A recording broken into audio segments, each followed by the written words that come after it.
Hello there, and welcome back to the Sleepy Historian. Find a comfortable spot, let the weight of the day settle, and allow the quiet of the evening to envelop you. Tonight, we are drifting back in time, through mist and memory.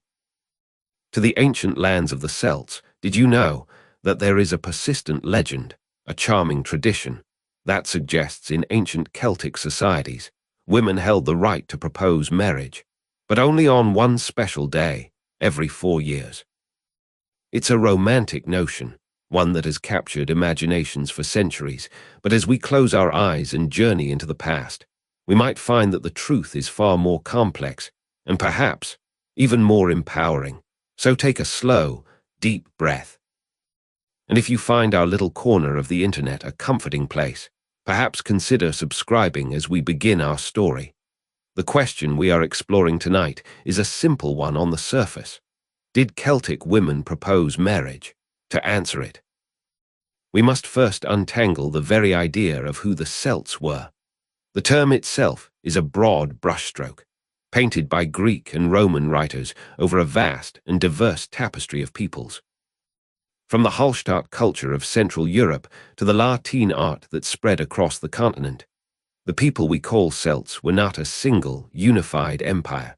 They were a collection of tribes and chiefdoms, sharing related languages, artistic styles, and certain cultural beliefs, but with immense regional variation. When we speak of Celtic marriage customs, the richest sources we have don't come from Gaul or Iberia, but from the islands to the west, Ireland and Wales. It is in the early medieval texts from these lands, written down by Christian monks who were recording much older oral traditions, that we find the most detailed clues. So, for our journey tonight, let us narrow our focus to the Gaelic Irish and their Brittonic cousins in Wales, for it is in their laws and their legends that the echoes of a woman's voice in choosing a partner can still be heard, if we listen closely enough. The most famous story connected to our question is the tradition of the leap year proposal, sometimes called Bachelor's Day. The legend, in its most popular form, is tied to two of Ireland's most prominent saints, St. Patrick and St. Brigid of Kildare. The tale goes that in the 5th century, St. Brigid complained to St. Patrick that women had to wait too long for men to propose, in a display of diplomatic grace. St. Patrick decreed that on one day, the 29th of February in a leap year, a woman would have the privilege of asking a man for his hand in marriage. If the man refused, he was obliged to pay a penalty, often a silk gown, a pair of gloves, or a sum of money. It's a delightful story, one that subverts traditional gender roles in a playful and contained way. It gives women a single day of power in a quadrennial cycle, a brief window of agency.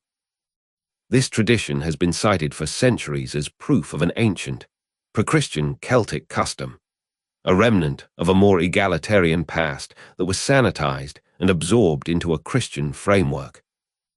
It suggests a world where women were not merely passive recipients of a proposal, but could, under specific circumstances, be the initiators. The image it conjures is a powerful one, a determined Irish woman, on a misty February day, taking her future into her own hands. But as with so many wonderful stories that have been passed down through the generations, we must gently pull at the threads and see where they lead. Is this charming tradition truly a window into the Iron Age, or is it something else entirely? A reflection of a much later time looking back and imagining its own past. When we search for the origins of this leap year legend, we find that the path grows faint very quickly. There is no mention of this specific custom in the vast collections of early Irish laws, nor does it appear in the great mythological cycles. The story of St. Brigid and St. Patrick's arrangement is not found in any of their early hagiographies, the written lives of the saints. In fact, the earliest concrete references to women proposing on a leap day seem to emerge much later. Some scholars trace it to a 13th century Scottish law, supposedly passed by a Queen Margaret, but this law itself is now widely believed to be a historical fabrication, a piece of later folklore. The tradition seems to gain real popularity in the 19th and early 20th centuries, a period of intense romantic interest in Celtic culture. It was a time of collecting folk tales and reviving old customs. And the leap year proposal fit perfectly into a romanticized vision of a whimsical, spirited Celtic past. It's more likely that the legend is a piece of what historians call invented tradition. It may have roots in older folk customs about role reversal during festivals, like the Roman Saturnalia or medieval carnivals, where social norms were temporarily turned upside down. Attaching the story to Ireland's two most famous saints gave it a sense of ancient authority and legitimacy. So, while the legend of Saint Brigid is a beautiful piece of folklore, it is not reliable evidence for ancient Celtic practice. It tells us more about the values and desires of later centuries than it does about the 5th century, let alone the pre-Christian era. To find a more authentic answer, we must leave the charming folklore behind and venture into the far more complex and far more revealing world of ancient Irish law to truly understand the role of women in forming partnerships in early Ireland. We must turn not to saints, but to jurists. Our guide on this part of the journey is a remarkable body of texts known as the Brehon Laws, or more accurately, the Féinitches. These were the native, secular laws of Ireland, a complex and sophisticated legal system that was in place for centuries before the Norman invasion in the 12th century. They were not laws in the modern sense, dictated by a king or a state. Instead, they were the collected wisdom of generations of jurists, or brehons, who acted as arbitrators and advisors. These laws were first passed down orally, memorized in poetic verse to aid recollection, and were later written down by Christian monks between the 7th and 8th centuries. The Brehon Laws cover every conceivable aspect of early Irish life, from beekeeping and property boundaries to personal injury and, most importantly for us, the nature of marriage and contracts. They reveal a society that was hierarchical and deeply concerned with honor, status, and kinship. But within that framework, they also present a picture of marriage that is startlingly different from the Roman or later Christian models. It was not primarily a religious sacrament, but a secular contract between two families, and often between two individuals. And it is within the intricate details of these contracts that we find the space for female agency, a space far wider and more permanent than a single day every 4 years. Before we delve into the specifics of marriage contracts, it's crucial to understand the world the Brehon Laws described. Early Irish society was rural, tribal, and structured around a unit called the Fine, or the king group. A person's identity, rights, and obligations were all tied to their kin. Status, or honor price, was paramount. It determined the weight of your testimony in a dispute, the compensation you were owed if wronged, and your overall standing in the community. This status was based on a combination of noble birth and, critically, property. Both men and women could own, inherit, and control property independently. A woman's property, which she brought into a union, generally remained her own. This concept of female property ownership is the absolute bedrock upon which female agency in marriage was built. The laws recognized that a woman was not simply absorbed into her husband's king group upon marriage. She remained a member of her own fine, and her property remained under her control, though her husband might have rights to its use. This legal standing gave women, particularly women of means, a significant degree of leverage and independence within a partnership. The Brehon Laws did not see marriage as a single monolithic institution. Instead, they saw it as a spectrum of possible unions, each with different legal rights and responsibilities for the man, the woman, and their children. This nuanced approach created a flexible system that could accommodate the complex realities of life and relationships in early medieval Ireland. The Brehon Law tracts, such as the famous Censures Ma, outline as many as 10 different types of union. These ranged from the most formal and prestigious arrangements to more casual or temporary partnerships, and even included unions formed under dubious circumstances like abduction, which were still legally recognized to protect any resulting children. For our purposes tonight, we can set aside the more obscure or problematic categories and focus on the 3 chief unions, the ones that were considered the most socially respectable and legally binding. These 3 primary forms of marriage were distinguished not by love or romance, but by the contribution of property from each partner. The first and most common type was called lanamnas cymthintio, which translates to a union of joint contribution.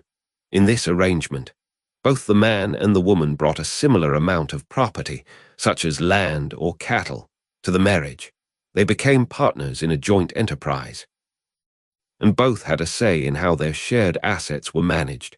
This was a partnership of equals, at least in an economic sense. The second type was lanamnas emna for Furthenshire, a union of a woman on a man's contribution.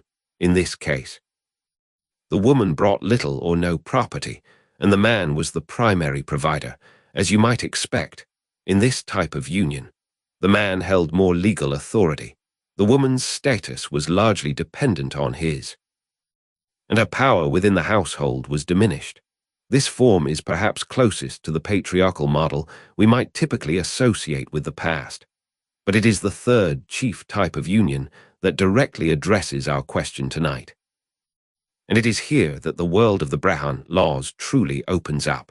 This union was called lanamnas fur for Bantonshire, which translates to a union of a man on a woman's contribution.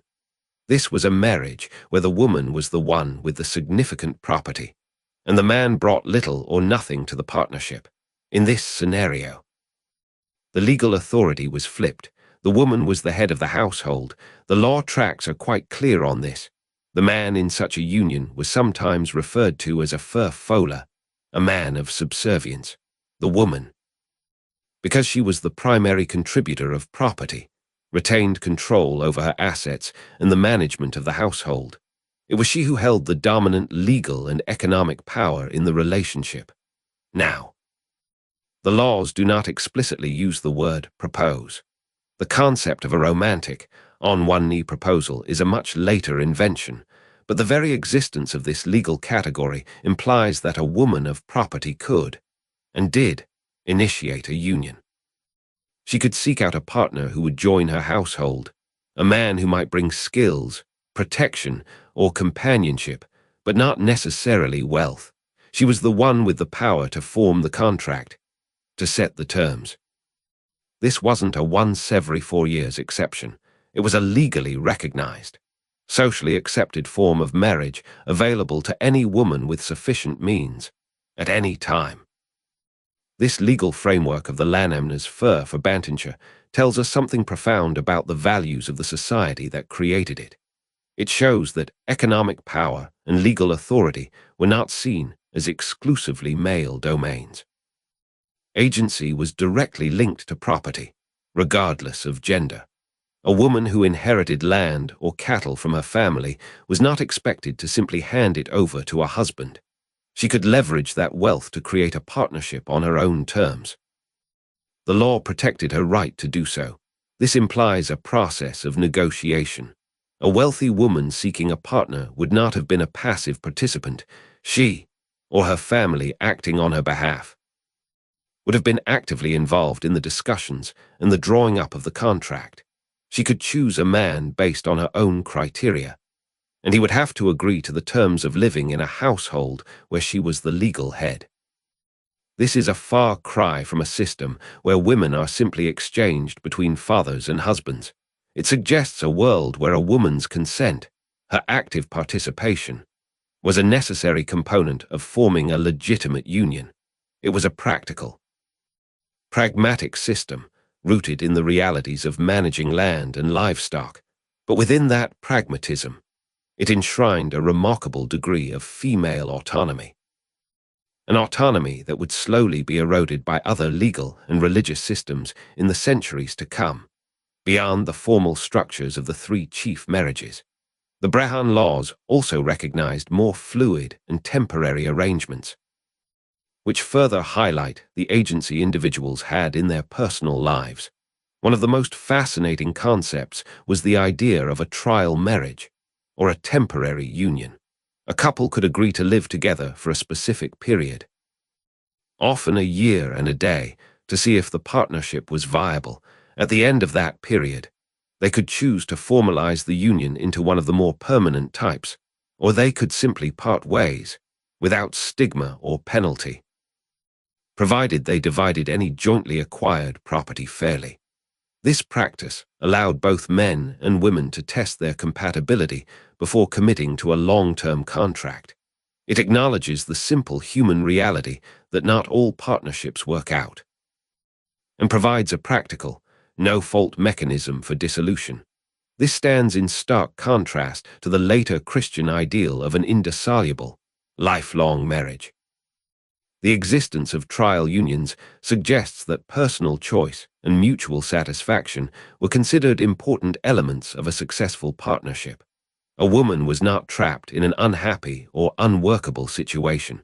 She had an out, a way to reclaim her independence and her property and move on. This flexibility was a key feature of the Brehon system, offering a level of personal freedom that seems strikingly modern. Just as a woman had a say in entering a union, she also had a right to leave one. The Brehon Laws provided for divorce, and the grounds for it were remarkably broad and equitable. A union could be dissolved by mutual consent at any time, but crucially, either the man or the woman could initiate a divorce on specific grounds. A woman could divorce her husband for a number of reasons. These included failing to support her, neglecting her, or striking her. An act which would not only be grounds for divorce, but would also require him to pay a fine. She could also divorce him for impotence, for being unable to fulfill his marital duties, or even for spreading false stories about her or satirizing her, which was a deep insult to her honor. If she initiated the divorce on valid grounds, she was entitled to take back her entire dowry, all the property she brought into the union, plus a share of any wealth accumulated during the marriage. This power to dissolve a contract was the ultimate expression of her legal standing. It meant that her consent was not a one-time event at the start of the marriage, but an ongoing requirement for the union to continue. If the terms of the contract were broken, she had recourse. She was not her husband's property. She was his partner in a contract, and she had the legal power to hold him to his side of the bargain or to walk away with her own property intact. If the law provides the blueprint for a society, its mythology provides the soul.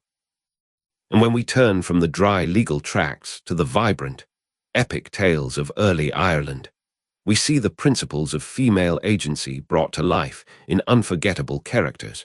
There is no more powerful example than Medb, the legendary Queen of Connacht. In the great Irish epic, the Táin Bó Cúailnge, or the cattle raid of Cooley, Medb is not a queen by virtue of her husband. She is the sovereign ruler in her own right. Her husband, Ailill, is king only because he is married to her. The entire epic is kicked off by a pillow talk argument between them, where they compare their respective possessions to see who is wealthier. They are equal in everything, until Ailill reveals he owns a magnificent white-horned bull that Medb cannot match. It is Medb's fierce desire to equal her husband's wealth, her refusal to be second best in her own marriage, that drives her to launch a massive invasion of Ulster to steal their prize bull, the Dain Cúailnge. Medb is a warrior, a strategist, and a ruler who commands armies. She is not a passive figurehead. She is the driving force of the narrative.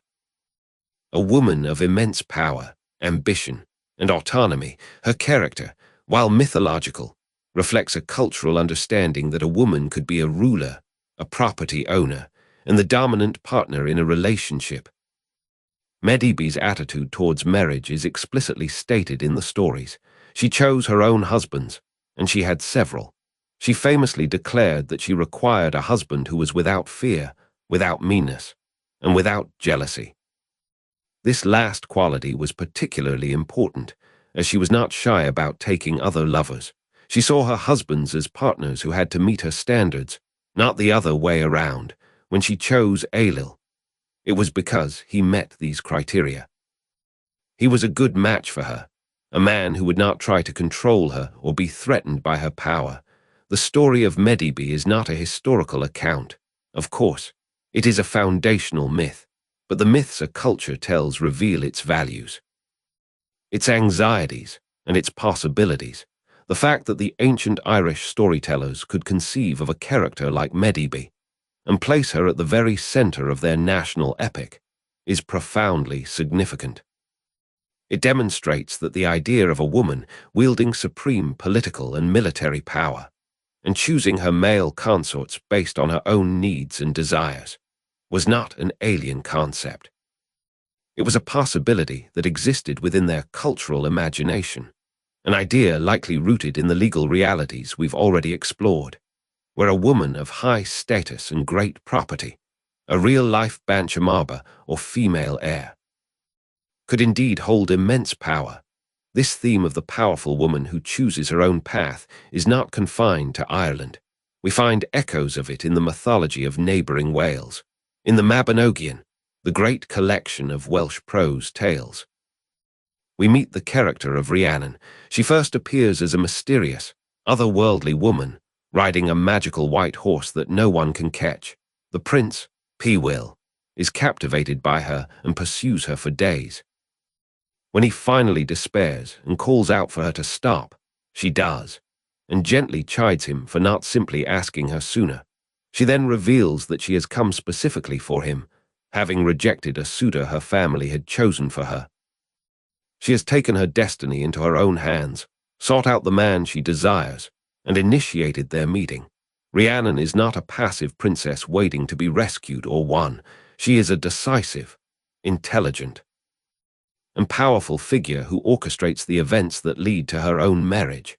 Like Medb, she represents a type of female character who is the master of her own fate. These stories, passed down through generations of bards, reinforce the idea that a woman of high standing had a voice, a choice, and the power to act on her own desires. They provided a cultural script that ran parallel to the legal one, a world of strong, assertive women who were not afraid to challenge expectations and forge their own futures. So, if these Celtic societies in Ireland and Wales had such robust systems for female agency in marriage, what happened to them? Why did this world of trial marriages, property-based unions, and powerful queens fade away, leaving behind only the faint, distorted echo of a leap-year proposal? The answer lies in the gradual, but inexorable, influence of outside forces. The first was the Roman world. Although Rome never conquered Ireland, its legal and social structures, which were deeply patriarchal, had a profound influence on Britain and the rest of Europe. Roman law vested almost all property and legal authority in the male head of the family, the pater familias. As Roman influence spread, so did its patriarchal assumptions. The more significant change, however, came with the spread of Christianity. The Christian Church brought with it its own laws, canon law, and its own model of marriage. For the Church, marriage was not a secular contract but a holy sacrament, a lifelong, indissoluble union ordained by God. This model had no room for trial marriages or no-fault divorce. It emphasized a hierarchy within the family, with the husband as the head and the wife in a subordinate role. Based on the teachings of figures like St. Paul, as Christianity became the dominant religion in Ireland and Wales, the Church's views on marriage began to supplant the older, native traditions. The Brehon Laws were not wiped out overnight. They coexisted with Church law for centuries, but their influence waned over time. The English common law system, heavily influenced by both Roman and canon law, was imposed upon Ireland and Wales. This new legal framework had a much more restrictive view of women's rights. The doctrine of coverture, for example, held that upon marriage, a woman's legal identity was subsumed into that of her husband. She could no longer own property in her own name, sign contracts, or sue in court. Her wealth became his. This was the complete opposite of the principles found in the Brehon Laws. The powerful, propertied woman who could initiate her own marriage contract, the Lanamna's fur for Bantonshire, became a legal impossibility. The rich tapestry of unions was replaced by a single, rigid model. The memory of that older, more flexible world faded from law and became the stuff of legend and folklore. The powerful Queen Medb was reinterpreted, sometimes as a malevolent fairy, and the legal agency of real women was distilled into the charming, but ultimately toothless, tradition of a single day of proposal every 4 years. The truth was buried, not by a single cataclysmic event, but by the slow, steady pressure of new legal, religious, and political systems that had no place for the kind of female autonomy the Brehon Laws had once protected. And so, we come to the end of our journey tonight. We began with a simple question, born of a charming piece of folklore.